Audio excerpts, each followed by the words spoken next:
यदा यदा हि धर्मस्य ग्लानिर्भवति भारत अभ्युत्थानम् अधर्मस्य तदात्मानं सृजाम्यहम् परित्राणाय साधूनां विनाशाय च दुष्कृताम्। 51 नंबर अनमोल वचन हो चुके हैं। 51 नंबर क्या था? दूध में मिठास तभी तक रहती है जब तक सांप नहीं छूता, ऐसे ही मनुष्य के गुण भी उसी समय तक रहते हैं जब तक उसे तृष्णा का सर्प नहीं छूता। यहाँ तक कल हुआ था। आज है 52 नंबर अनमोल वचन। क्या बोलना भगवान? खटमल भरी खाट पर मीठी नींद लेना असंभव है, ऐसे ही अनित्य संसार में सुख मिलना असंभव है। कितना सुंदर पॉइंट है। खटमल भरी खाट पर मीठी नींद लेना असंभव है, ऐसे ही अनित्य संसार में सुख मिलना असंभव है। क्या मतलब हुआ? जैसे खटमल से भरी खाट है और खटमल आपको हर कुछ मिनट में काट रहे हैं, खून चूस रहे हैं, आपका पी रहे हैं, तो आपको जिसमें खटमल काटता है, खून पीता, उसमें ऐसा लगता है कोई सुई अंदर डाल रहा है, इतनी जोर से चुभन होती है, तो आप नींद खुल जाती है आपकी, आप जग जाते हैं। तो इसका सिद्धांत कितना अच्छा बोला कि जैसे खटमल से भरी हुई खाट हो और उस पर आप लेटो तो आप सारी रात जागोगे, सो नहीं सकते। क्यों? वो हर कुछ देर में जैसी आप का बॉडी आपकी ढीली होगी, एक स्थान पर स्थिर होगी, जैसी 5 मिनट स्थिर होगी वैसे काटने आ जाएंगे। पैर इधर उधर करते रहो तो नहीं काट पाएंगे। तो कोई पैर तो आप डोलेगा नहीं, हाथ पैर डोलाएगा। बॉडी जो है आपकी जहां स्थिर हुई काटेंगे। तो इसका सिद्धांत दिया बोला भगवान ने। इसी तरह ध्यान देना, अनित्य संसार में सुख मिलना असंभव है। अनित्य संसार क्या है? ये जगत। अब इस जगत में तुम्हारा बेटे में मोह है, बेटी मोह है, पोते में है, पोती में है, धन में है, पति में है, पत्नी में है, भाई में है, देवर में है, सब में तुम्हारा वो है। अब तुम कहो हमें निर्विचार समाधि लग जाए, हमारे मन को विचारना है। कोई न कोई विचार तुमको दुखी करेंगे, उसी तरीके से जैसे खटमल हर कुछ देर में आपको काटेंगे, आप सो नहीं पाओगे। उसी तरीके से आप निर्विचार कभी नहीं सकते हो।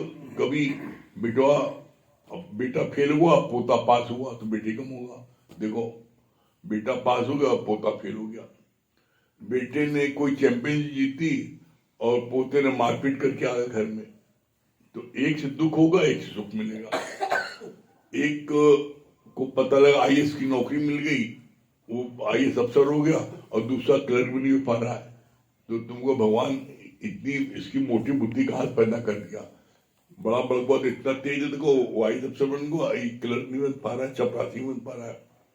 तो बोला कोई न कोई, तुम्हें इतने लोग हैं, भगवान ने कहा तुम मेरी शरण में आए हो तो तुमको हम ताकतवर बनाते हैं, हम तुमको ऐसा तैयार कर देंगे कि तुमको दुनिया का कोई दुख छू नहीं सकता।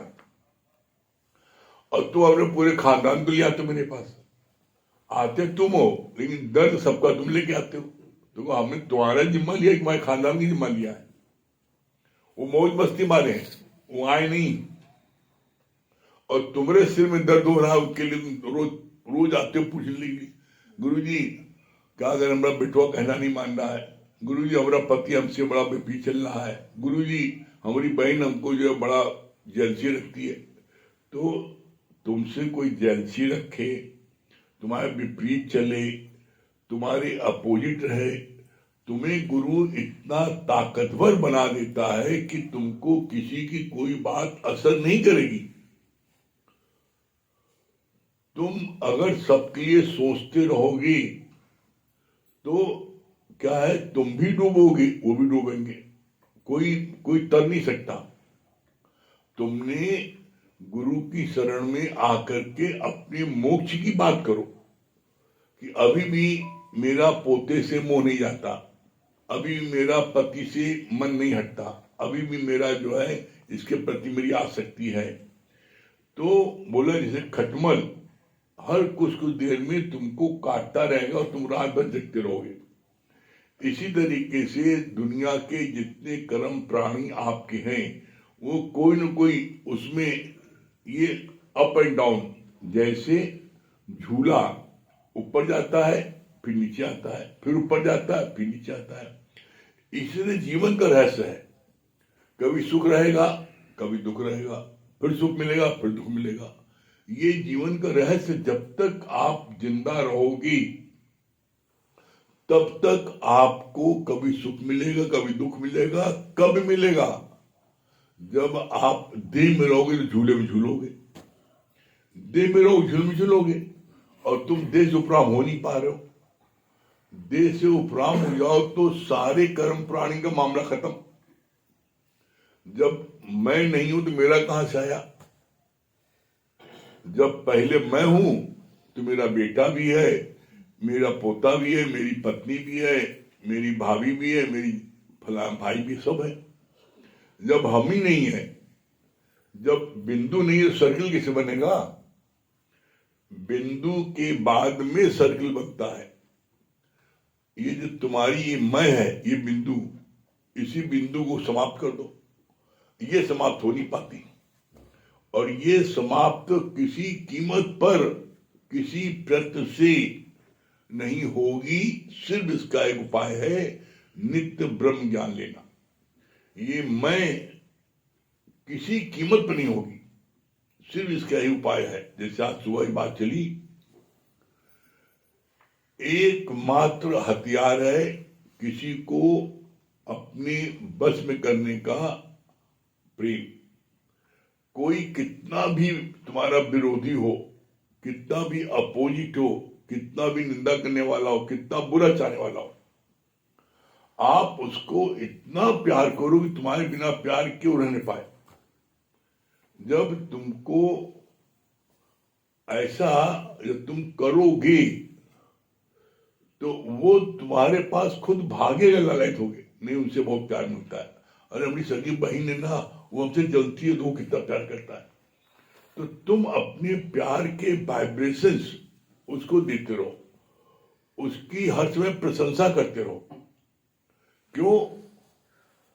प्रशंसा जो है, कोई व्यक्ति संसार में ऐसा नहीं है जिसके अंदर कोई ना कोई खूबी ना हो। हर जीव के अंदर कोई ना कोई क्वालिटी होती है। कोई बड़ा सेवाधारी होता है, कोई बड़ा उदारचित होता है, कोई बड़ा मेहनती होता है, कोई बड़ा व्यवहार कुशल होता है। तो कोई ना कोई क्वालिटी किसी में है। कोई अपने बड़ा धन का, वो जिसको देखो सबको खिलाता पिलाता दान करता, उसकी मतलब कहीं हम लोग तो देखते हैं, मंथली वाच करते हैं, साथ में रहने पर कभी पता ही लगता कि उसने कब पैसा दे दिया। जब रहता हो कहीं पर भी, कोई भी, चाहे चाय है, चाहे नाश्ता है, चाहे कुछ है, मतलब पता लगा कि जिसको वहां खड़े हुए रहता पहले उसको थमा देता, ये जितना पैसा ले लेना। अब कितनी कोशिश दो, उसका मिल गया हमें, लेकिन पता है जब पता गया था सीक्रेट फलाने दे दिया। तो कोई ऐसा उदारचित होता है, इतना उसके अंदर होती है खिलाने पिलाने भावना कि वो कहीं पर किसी को मौका ही नहीं देता। अब भाई आप किसी दुकान में खड़े होगे, पहले ऑर्डर दोगे, आएगा, खाएगा, पियोगे, वो जैसे भी खड़े हो पहले पतन का पहुंचा देता उसको, और ये लो जितने को हम काट के पैसा लौटा देना। अब जिसके पास में आप गए, आप लाख पैसा देने की कोशिश करो, लेकिन जब उसको पैसा मिल गया तो कैसे लेगा? तो किसी किसी में बड़ी क्वालिटी होती है, वो किसी नहीं खाते। हमने देखा वो कभी भी किसी का एक कप चाय नहीं पीते वो, और वो सिर्फ जो है खिलाने में लगे रहते हैं।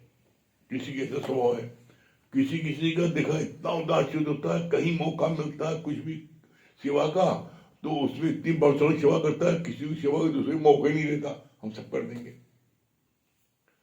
कोई इतना सेवाधारी होता है, पता लगा कि रात भर कोई भी कार्यक्रम हो रहा है, सारी रात जग कर सब काम कर दी, भाई सुबह बड़ा सजाया, पता लगा कैसे हुआ, फलाना रात भर लगा था। तो हर एक के अंदर कोई न कोई क्वालिटी है। तो कोई कितना भी किसी कारण से विपरीत हो, तुम उसकी उस जो अच्छा कार्य है उसकी को प्रशंसा करो दिल खोल के। तो जब आप प्रशंसा करोगे या उसके लिए आप अच्छे वाइब्रेशंस दोगे, तो वो वाइब्रेशंस उसके तक एक समय पहुंचेगी जरूर। कैसे पहुंचेगा, इसका गुरुजी ने बड़ा अच्छा उदाहरण दिया। बोला तुम उसमें जब मोबाइल में कोई मैसेज भेजते हो, तो मोबाइल मैसेज जब तक उसके कॉलम में जगह नहीं होती, मैसेज आकाश में मंडराता रहता है। कोई भी मैसेज आप मोबाइल में भेजो किसी के नंबर पर और उसका कॉलम भरा है, मेमोरी फुल है, नहीं जा पा रहा है, तो 2 दिन 4 दिन 10 दिन 20 दिन जब भी उसकी मेमोरी खाली होगी उसमें मैसेज चला जाएगा, तब तक वो आकाश में झूमता रहता है। जैसे आज भी गुरु ने बोला, जो महाभारत हुई थी, महाभारत में भीष्म पितामह ने और उसने भीम ने, उन्होंने हाथियों को ऐसे लुका के ऊपर फेंका, तो कहा वो आज भी आकाश में मंडरा रहे हैं। जब किसी ने बोला हम विश्वास नहीं मानते, उसको कोड़ हो गया था, उसने कहा जब तुम विश्वास नहीं मानोगे तो जितना कोड़ बचा उतना रह जाएगा। जब सारी बातें महाभारत की बताई और जब लास्ट में कहा कि आज भी हाथी आकाश में मंडरा रहे, कि हम नहीं मानते, चाहे जितना कोड़ हमारा रह जाए, लेकिन हम ही नहीं मानते कि अभी हम गिराते हैं। जब उसका मंत्र पढ़ के जब सुहा बोला तो ऊपर हाथी गिरने लगा। जब हाथी गिरने लगा, अब इतना कोड़ तुम्हारा ठीक नहीं होगा, क्योंकि तुमने गुरु की बात पर विश्वास नहीं किया, इसलिए तुम्हारा दंड इसका ये है। तो इसी तरीके से यहाँ पर बोला, तुम किसी न किसी के चक्कर में, पर अपने लिए कभी तुम सोचते नहीं हमें हमारी मुक्ति होनी है। तुम चाहे बेटा हो, चाहे बेटी हो, चाहे पति हो, चाहे पत्नी हो, किसी न किसी से तुम्हारा जो अतिशय मोह होता है, तुम उसकी चिंता करते हो, तो तुम्हें रात भर तुम सो नहीं पाते, रात भर उसी की चिंता है। अपना मर रहे उसकी चिंता नहीं ना, अपना खांसी आ रही है, अपना बीच मर जाए वो की दवा नहीं ले रहे हैं, पुतवा बड़ा तकलीफ में होगा, पहले पुतवा होगा क्या होगा। हर आदमी तो हम देखे पोता पोती से तो अपनी जान चली जाए अपना मुख करने वाले, लेकिन उसके जो है चक्कर में हमने तो यहां तक देखा है, जब पोते को बहू मारने लगती है तो सास ससुर रोने कहे तो हमें मार लो, का ना मारो तुम, कह दो होगा ना मारो, हमें मार लो तुम। इतना मोह होता है जबरदस्त। तो कहते नहीं है मुंह से ज्यादा ब्याज ज्यादा प्यार होता है। जो उधारी देने वाले होते हैं तो मेरा मूलधन रखे रहो, ब्याज देते रहो। वही तरह पोता पोती में हो गए, वैसे ऐसे अंदर बोला जैसे दीवार में कोई चीज लिख दो, उसमें खोद के लिख दो, वो नहीं निकलती। उसी तरीके से पोता पोते ऐसे होते खुद जाते हैं, वो निकलते नहीं। ये भी जो है कैसे निकलेंगे, सिर्फ गीता ज्ञान से। क्यों, इस ब्रह्म ज्ञान में ये बताया गया है कि एक भगवान के अलावा पूरे ब्रह्मांड कुछ है ही नहीं ना, न पोता न पोती न पति न पत्नी, है ही भगवान। ये बात नित्य सुनते सुनते ऐसा महसूस नहीं, सही बात है, भगवान ने करनी, इसलिए अपने को जानो, हु आई एम, मैं कौन हूं। जब तुम्हारे को अंदर से फीलिंग होगी आई एम दैट, जैसे दादा भगवान को सत्संग करते करते, सत्संग लेते लेते पी की 75 या पी के 50 में जब वो इतने सालों रहे, तब उन्होंने अंत में बोला है, अंत में क्या बोला उन्होंने, I feel my self God निराकार ब्रह्म, ये बोला है। ये बोला है कि मेरे से देह 10 कदम दूर पर है, मैं देह हूं नहीं। तो ये चीज कब होती है, जब आप निरंतर परमात्मा की चर्चा में रहो, निरंतर पी की 50 में या पी के 50 में, किसी से भजन सुन रहे हैं, किसी भजन सुना रहे हैं, किसी गुरु के वचन बता रहे हैं, किसी से सुन रहे हैं, इसी जब उसमें रहोगे घेरे में, बोला जैसे चिमनी के अंदर दीपक जलता रहता, बुझता नहीं था, और जब दीपक जलता है तो कोई भी पशु, कोई भी खूंखार जानवर उधर नहीं आते, खूंखार जानवर बड़ा मनी है, नहीं आएगा, दीपक जलता रहे, ज्ञान का दीपक जलता रहता है, तो कोई भी निगेटिव विचार आने नहीं पाते। नेगेटिव विचार आते तो हमें जब अंधकार होता है, तो अंधकार किया कब, अंधकार किया क्यों, दीपक को तुमने खुले वायुमंडल में रखा क्यों, चिमनी में रखो, लालटेन में रखो, ही नहीं बुतेगा। इसीलिए कहा जाता है ये लक्ष्मण रेखा, ये सत्संग रूपी लक्ष्मण रेखा के अंदर रहोगे, कभी भी तुम्हारा ज्ञान का दीपक नहीं बुझेगा, और तब तुमको दुनिया की कोई भी विपरीत परिस्थिति, विपरीत व्यक्ति तुम्हें प्रभावित नहीं कर पाएगा। तुम हमेशा अपने आनंद में, मस्ती में रहोगे। कब रहोगे, जब इस लक्ष्मण रेखा के अंदर रहोगे। जब लक्ष्मण रेखा के अंदर रहोगे तो तुम्हारे अंदर में जो गुरु ने ज्ञान का दीपक, गुरु ने ज्ञान का दीपक हर एक के मन में जला दिया है। इसलिए कहा जाता है गुरु ज्ञान का दीपक मन मंदिर में हर वक्त जलाए रखना पड़ता है। जब तुम हर वक्त जलाए रखोगे तो फिर कोई भी किसी प्रकार की विपरीत परिस्थिति आपको प्रभावित नहीं कर पाएगी। जिसको बोलते हैं एवर लास्टिंग हैप्पीनेस, जिसको बोलते हैं निर्विचार समाधि, आप हमेशा अपने आनंद में, मस्ती में रहोगी। कर ही देखो और ना आनंद आए तब कहना। आगे अमित भैया बताएंगे।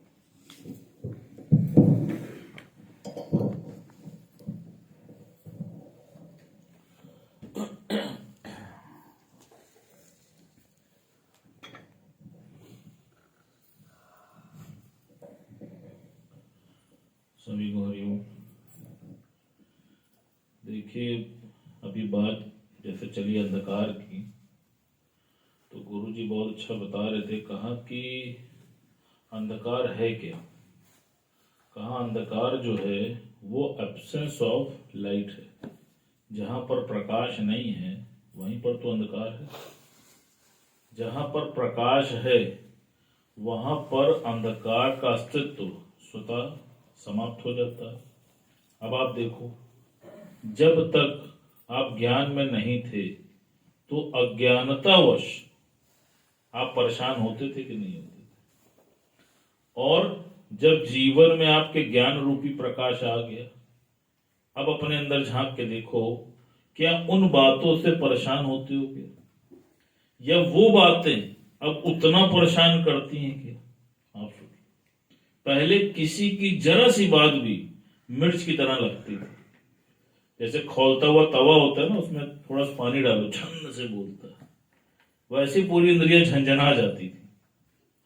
अब जब जीवन में ज्ञान आया, आप देखो, तो ज्ञान आने के बाद कैसे आपके अंदर एक्सेप्टेंस आ गई, कैसे आप उस चीज को स्वीकार करने लगे। ये ज्ञान की सबसे बड़ी पावर है। जैसे आप ये देखो, हर घर में सब्जी आती है और हर घर में सब्जी बनाने की विधि अलग अलग होती है, लेकिन उसी सब्जी को कोई व्यक्ति बहुत स्वादिष्ट बनाता है और कोई व्यक्ति के हाथ की सब्जी खाने में बिल्कुल आनंद नहीं आता है। गुरु जी ने बहुत अच्छा उदाहरण दिया, कहा ठीक इसी प्रकार परिस्थितियां सबके जीवन में आती है, लेकिन गुरु क्या करता है, गुरु तुम्हारी मनोस्थिति को बदल देता है। तुम उसी को स्वादिष्ट करके उस विचार को उठा लेते हो। जैसे अभी बोला, तुम अंधकार को आने ही क्यों देते हो? तुम अगर गुरु की वाणी से, गुरु के ज्ञान से, गुरु के थॉट से उस विचार को उठा लो कि इसमें भी मेरी कोई भलाई है, तो आप देखो अब परिस्थिति आई लेकिन आपका कुछ भी बिगाड़ नहीं पाई। और अज्ञानता में क्या होता है, छोटी सी बात का पतंगड़ हो जाता है।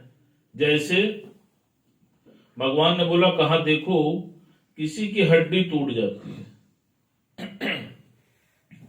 तो डॉक्टर क्या करता है, डॉक्टर उसकी हड्डी को बैठा देता है, बैठाने के बाद प्लास्टर कर देता है। अब वो कुदरत के अनुरूप एक समय के बाद जुड़ जाती है।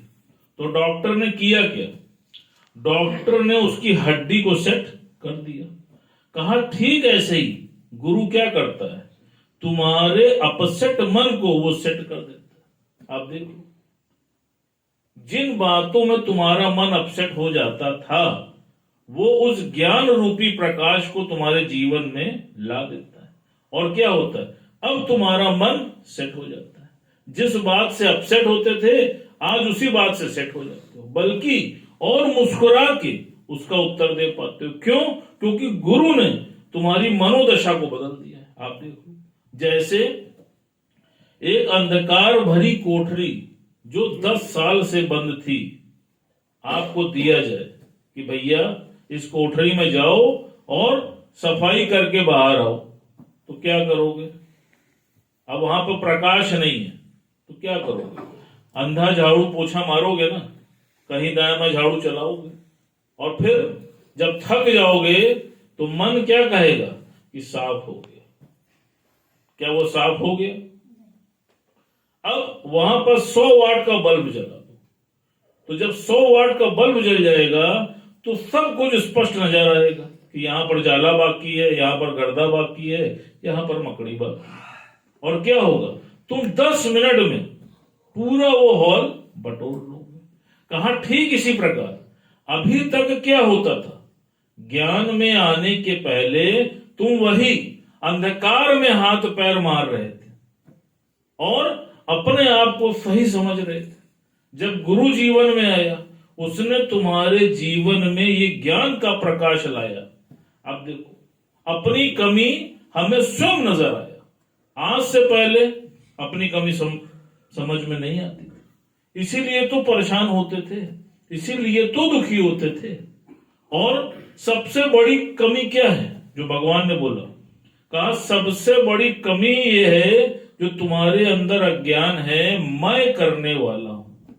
ये जो मैं बने का अहंकार है, ये जो तुम पाल के बैठे हो, ये ही तुमको पल पल परेशान कर रहा है। आप देख लो, जैसे एक बार एक व्यक्ति ने 4 पैसे कमाए और 4 पैसे कमाने के बाद 2 पैसे अपनी पत्नी को 2 दिन का खर्च देकर 2 पैसे गुरु के ऊपर खर्च करने के उद्देश्य से गुरु के पास पहुंचा। और उसके मन में भाव था कि 2 पैसे गुरु के ऊपर भी खर्च करूं और जाके मौज और आनंद लेके वापस आऊं। 2 दिन जब बीत गया तब उसको अपनी पत्नी की याद आई कि अरे उसको तो मैं 2 दिन का खर्च दे के आया हूं, अब नहीं जाऊंगा तो उसका खर्च कैसे चलेगा। तो उसने गुरु से आग्रह किया कि गुरु जी मुझे जाने की आज्ञा दीजिए। गुरु ने कहा नहीं, अभी तुम यहीं ठहरो। कहा गुरु जी मैं पत्नी को 2 दिन का खर्च दे के आया हूं, अब वो कैसे पालन पोषण करेगी, मुझे जाने दीजिए। गुरु ने फिर भी मना किया, लेकिन वो नहीं माना। जब गुरु ने देखा कि ये नहीं मान रहा तो गुरु जी ने उससे बोला, कहा अच्छा बेटा ठीक है तुम चले जाओ। लेकिन मेरा एक काम कर देना। कहा क्या? कहा मेरा ये एक पत्र है, ये मेरे एक भक्त को तुम दे देना, ये तुमको उस जगह पे मिलेगा। कहा ठीक। अब वो लड़का वो पत्र लेके पहुंचा। उस पत्र में क्या लिखा था कि इस व्यक्ति को पत्र प्राप्ति के तत्काल पश्चात 6 महीने के लिए एक कोठरिया में बंद कर देना। अब उस भक्त ने क्या किया? गुरु की आज्ञा, उसने उसको पकड़ा और पकड़ के कोठरी में बंद कर दिया। वो लगा चिल्लाने, भैया छोड़ो, भैया जाने दो, हमारी पत्नी है, कुछ नहीं। उसने लाख चिल्लाया लेकिन उसने उसको छोड़ा नहीं। अब उधर उसकी पत्नी जो उसका इंतजार कर रही थी, जब वो 2-4 दिन नहीं आया तो वो समझ गई कि अब ये नहीं आएगा। तो उसने क्या किया?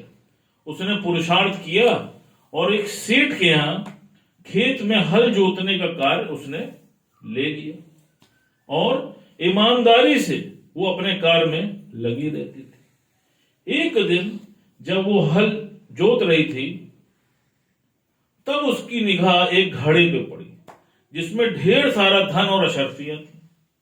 उसके मन में भाव आया कि ये तो सेठ का है, क्योंकि खेत तो सेठ का है। उसने ईमानदारी से वो घड़ा जा करके उस सेठ को दे दिया। सेठ उसकी ईमानदारी से बहुत प्रसन्न हुआ। उसने उसको पारितोषिक स्वरूप एक बहुत बड़ा सा बंगला बनवा कर दिया और उसके साथ बहुत ढेर सारा धन भी दिया। कहा अब तुमको कार्य करने की आवश्यकता नहीं है, तुम अपने बच्चों के साथ इस मकान में आराम से रहो। अब उधर जो उसका पति था, जब 6 माह के बाद वो अपने गांव आया तो अपनी पत्नी और बच्चे को ऐसे हाल में देख के आश्चर्यचकित रह गए। अरे ये कैसे हो गया? जब उसकी पत्नी ने उसको सारा वृतांत सुनाया, तब उसके मन में भाव आया कि ये गुरु का करामात है। गुरु मेरे अहंकार को तोड़ना चाहता था। जो मैं कह रहा था कि मैं नहीं जाऊंगा तो मेरी पत्नी का क्या होगा, तो गुरु ने मेरे अहंकार को चोट मारी और अच्छा हुआ जो गुरु ने मुझको बंद कर दिया। अगर ना बंद करता तो मेरी पत्नी को ये सब चीज कैसे प्राप्त होता? वो गुरु के शुक्राने में डूब गया। अब आप देखो, जैसे बोला अभी कि एब्सेंस ऑफ लाइट ही तो थी। वो जब तक 6 महीने तक उस कोठरी में बंद था तो 6 महीने तक व्याकुल था कि नहीं था? लेकिन क्या उसके ना करने से उसकी पत्नी का उद्धार नहीं हुआ? आप सोचो, उसके बच्चे का उद्धार नहीं हुआ? हुआ कि नहीं हुआ? परमात्मा ने किसी न किसी के घट में बैठकर ईश्वर कार्य कराता है कि नहीं कराता? आप देखो, इसीलिए सत्संग में बात चलती है कि पलते अलग अलग है प्राणी, पालने वाला एक है। आप देख लो, तुम उसके प्रेजेंस को भूल बैठते हो और अपनी प्रेजेंस को जस्टिफाई करने लगते हो। बस यही जीवन में सबसे बड़ी भूल है। तुम जब उसकी प्रेजेंस को महसूस करोगे तो तुम कभी भी डिफीट नहीं होगे। तुम अजमा के देखो, और ये हम सब का अनुभव है। प्रेजेंस महसूस करते हो, लेकिन कब? जब खुद फेलियर हो जाते हो, तब कहते हो भगवान तुम ही तुम हो, हम नहीं। और गुरु कहता है कि जब तुम पहले ही परमात्मा को सौंप दो तो तुम्हारी हार कैसे होगी? आप बताओ। जैसे आप देखो, अर्जुन ने सिर्फ भगवान कृष्ण को एक ही बार हाँ की थी। उठा के देख लो महाभारत। जब भगवान ने बोला उससे कि एक तरफ मेरी अक्षुणी सेना है और एक तरफ मैं निहत्ता हूं, उस पे भी मैं शस्त्र नहीं उठाऊंगा, तो उसने परमात्मा को एक ही बार तो हाँ की। उसके बाद उसके जीवन के सारे निर्णय परमात्मा ने लिए कि नहीं लिए? आप बताओ। तो जीत तो उसकी तभी सुनिश्चित हो गई थी जब उसने परमात्मा को यश कर दिया और माया को नो कर दिया। और तुम क्या करते हो? तुम हर बार माया को यश करते हो और परमात्मा को नो करते हो, जिसका परिणाम क्या होता है? जब कुछ नहीं बचता, जब मुंह में दांत नहीं बचता और सर में बाल नहीं बचता, तब परमात्मा को याद करते हो। तो भगवान कहां से तुमको बचाए? सोच के और जो कर रहा है ध्यान रखना, जब जीवन में प्रकाश आ जाएगा तो अंधकार का अस्तित्व स्वतः समाप्त हो जाएगा। हरि।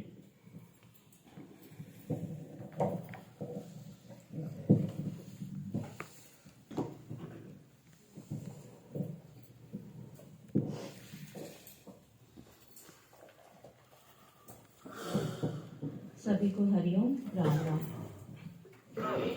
हर पल याद तुम्हारी हो, हर पल तेरा नजारा हो, हर पल याद तुम्हारी हो, हर पल तेरा नजारा हो।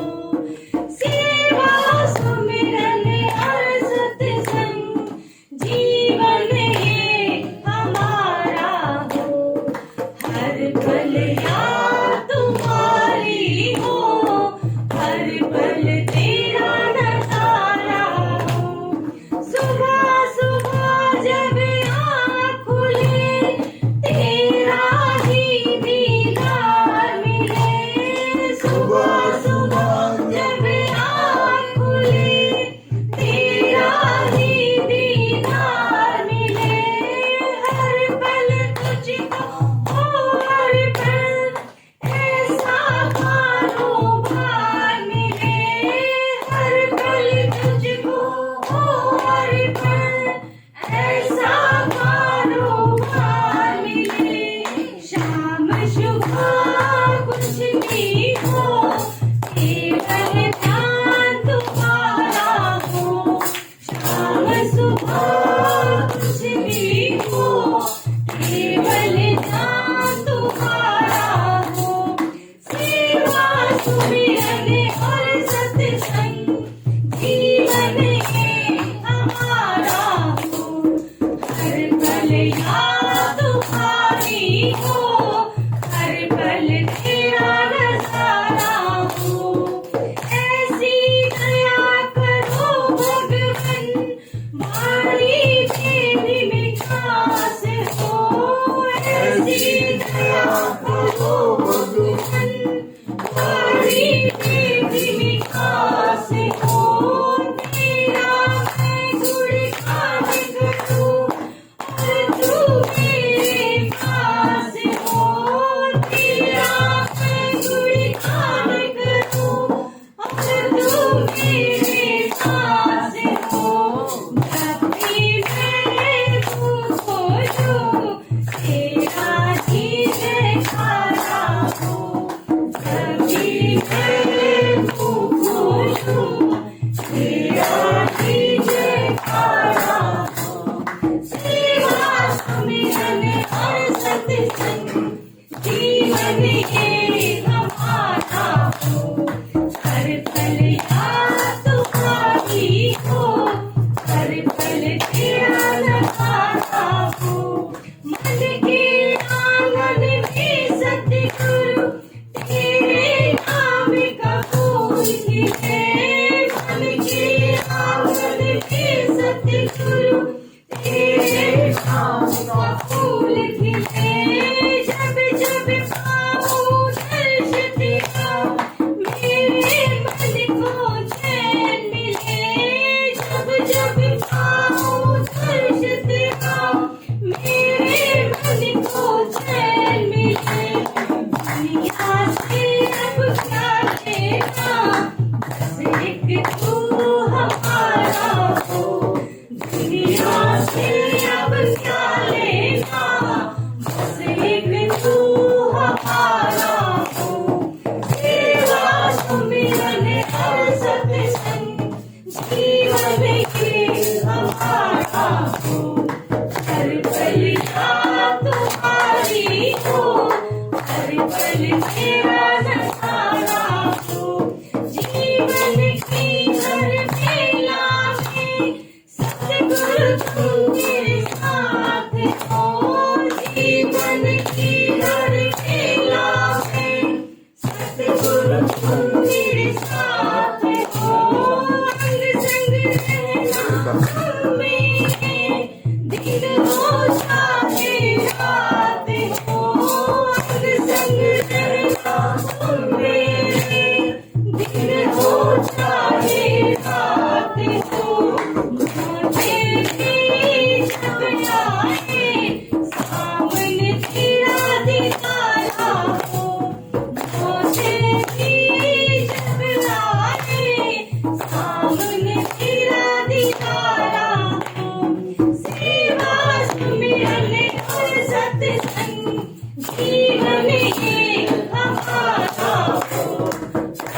तुम्हारी हो, हर पल तेरा नजारा हो, हर पल याद तुम्हारी हो, हर पल तेरा नजारा हो। क्या बता रही है सुशीला जी? हरिओम गुरुजी, हरिओम भैया भाभी। बहुत अच्छी पॉइंट पहला ही लगा। ये खटमल अगर बिस्तर में रहेंगे तो हम चैन से सो नहीं पाएंगे। ऐसे दुनिया वाले जैसे खटमल काटते हैं वैसे दुनिया वाले भी चैन से नहीं रहने देंगे। और भैया के बहुत अच्छी पॉइंट लगी, पलते अलग अलग है प्राणी, पालने वाला एक है। होम मिनिस्ट्री विनय भैया की। हरिओम हरिओम गुरुजी, हरिओम भैया भाई। बहुत अच्छा बताया ना आपने कि जैसे हम देह में रहते हैं जब तक, तभी तक हमको दुख सुख लगता है। जब हम आत्मा में रहते हैं तब अब भैया ने बताया ना कि परिस्थितियां आती जरूर है, लेकिन गुरु हमारी मनोस्थिति बदल देते हैं। फॉरन रिटर्न पूनम जी। हरिओम गुरु जी, बहुत अच्छा बताया आपने कि हमेशा हम गुरु से बात करें तो अपने उद्धार की बात करें, अपने परिवार वालों की बात यहाँ न करें कि वैसा है वैसा है। अगर हम इतने ऊंचे गुरु का हम साथ करते हैं, सदगुरु का, तो हमेशा अपने उद्धार की बात करें। और भैया की बात अच्छी लगी, परमात्मा के आगे कर देते हैं तो कैसे हम बच जाते हैं। हमेशा हम अपने को ही आगे करते हैं लेकिन परमात्मा को हमेशा ही आगे रखते हैं। हरिओम गुरु जी। संगीता रानी क्या बोली? हरिओम गुरु जी, बहुत अच्छी बात लगी कि जीवन भी एक झूला है। इसमें जैसे दुख सुख आते हैं तो ये हमेशा आएगा ही, लेकिन जब हम ब्रह्म ज्ञान लेते हैं, इस लक्ष्मण रेखा में रहते हैं तो वो हमको भासता नहीं है।